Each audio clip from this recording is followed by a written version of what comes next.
राधे राधे दोस्तों, जय श्री कृष्ण। तो आइए श्रवण करते हैं कजरी तीज व्रत कथा। तीज व्रत कथा करने से पूरी होगी मनोकामनाएं, शिव पार्वती की मिलेगी विशेष कृपा। कजरी तीज व्रत कथा करने से सौभाग्य की वृद्धि होती है। साथ ही जो पति पत्नी आर्थिक तंगी से जूझ रहे हैं, उनकी आर्थिक तंगी दूर होकर उन्हें सौभाग्य की प्राप्ति होती है। साथ ही शिव पार्वती के आशीर्वाद से पति पत्नी का रिश्ता भी मजबूत हो जाता है। कजरी तीज व्रत कथा। कजरी तीज व्रत कथा के अनुसार एक गरीब ब्राह्मण की पत्नी ने व्रत रखा था। ब्राह्मण की पत्नी ने कहा कि आज मेरा तीज माता का व्रत है, इसीलिए मुझे चने का सत्तू चाहिए। आप कहीं से भी जाकर मेरे लिए चने की सत्तू का प्रबंध करो। ब्राह्मण के पास सत्तू खरीदने के पैसे नहीं थे। ऐसे में सत्तू का प्रबंध करने के लिए रात को ब्राह्मण घर से निकला और साहूकार की दुकान में घुस गया। उसने वहां से चने की दाल, घी और शक्कर लेकर 1.25 किलो सत्तू बना लिया।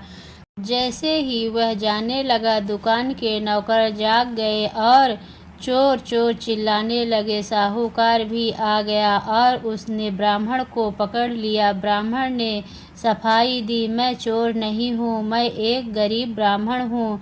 मेरी पत्नी का आज तीज माता का व्रत है, इसीलिए मैं सिर्फ यह 1.25 किलो का सत्तू बनाकर ले जा रहा था।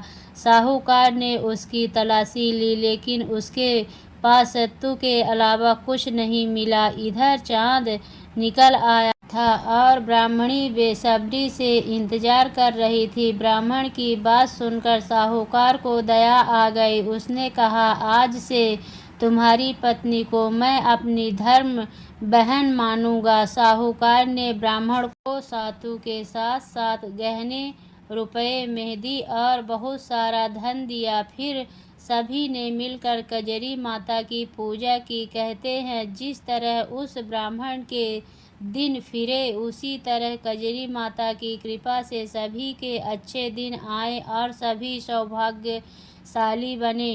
कजरी माता पूजा विधि।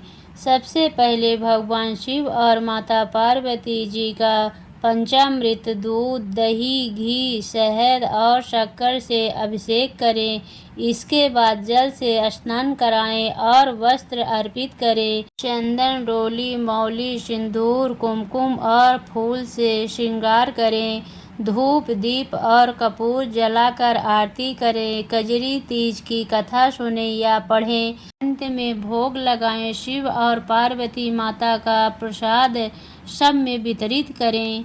कजरी तीज का महत्व। कजरी तीज के दिन महिलाएं मेहंदी लगाती हैं, 16 श्रृंगार करती हैं और पारंपरिक गीत गाती हैं। कुछ लोग कजरी तीज के दिन नीम के पेड़ की भी पूजा करते हैं, जिसे निमाड़ी माता भी कहा जाता है। कजरी तीज का व्रत निर्जला भी रखा जा सकता है और या फलाहारी भी रह सकते हैं। यह व्रत विवाहित महिलाओं के लिए विशेष रूप से महत्वपूर्ण है, क्योंकि यह उनके वैवाहिक जीवन में सुख और समृद्धि लाता है।